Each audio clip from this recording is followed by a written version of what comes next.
முதல் வாசகம். இறைவாக்கினர் எரேமியா எழுதிய நூலிலிருந்து வாசகம். அதிகாரம் 30.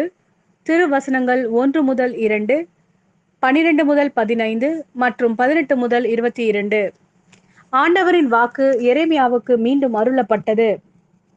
இஸ்ரேலின் கடவுளாகிய ஆண்டவர் இவ்வாறு கூறுகிறார்: நான் உனக்கு சொல்லி இருக்கும் சொற்களை எல்லாம் ஏட்டு சுருளில் எழுதிவை.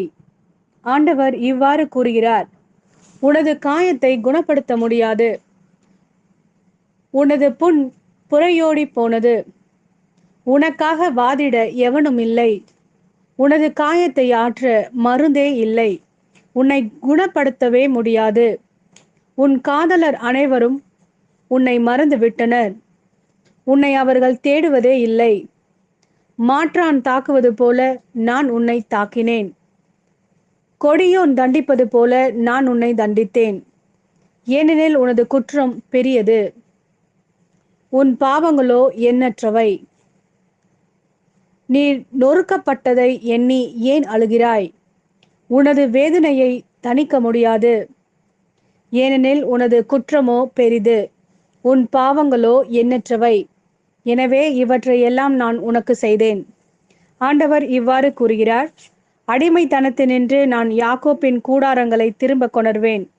அவருடைய உறைவிடங்கள் மீது நான் இரக்கம் காட்டுவேன். அவற்றின் இடிபாடுகள் மேலேயே நகர் மீண்டும் கட்டி எழுப்பப்படும். அரண்மனையும் அதற்குரிய இடத்திலேயே அமைக்கப்படும். அவர்களிடமிருந்து நன்றி பாக்கள் எழும்பி வரும். மகிழ்ச்சியுறுவோரின் ஆரவாரம் கேட்கும். அவர்களை நான் பல்கி பெருக செய்வேன். அவர்கள் எண்ணிக்கையில் குறைய மாட்டார்கள். நான் அவர்களை பெருமைப்படுத்துவேன். இனி அவர்கள் சிறுமையுற மாட்டார்கள். அவருடைய பிள்ளைகள் முன்பு போல் இருப்பர். அவர்களது கூட்டமைப்பு என் திருமுன் நிலைநாட்டப்படும். அவர்களை ஒடுக்குவோர் அனைவரையும் தண்டிப்பேன்.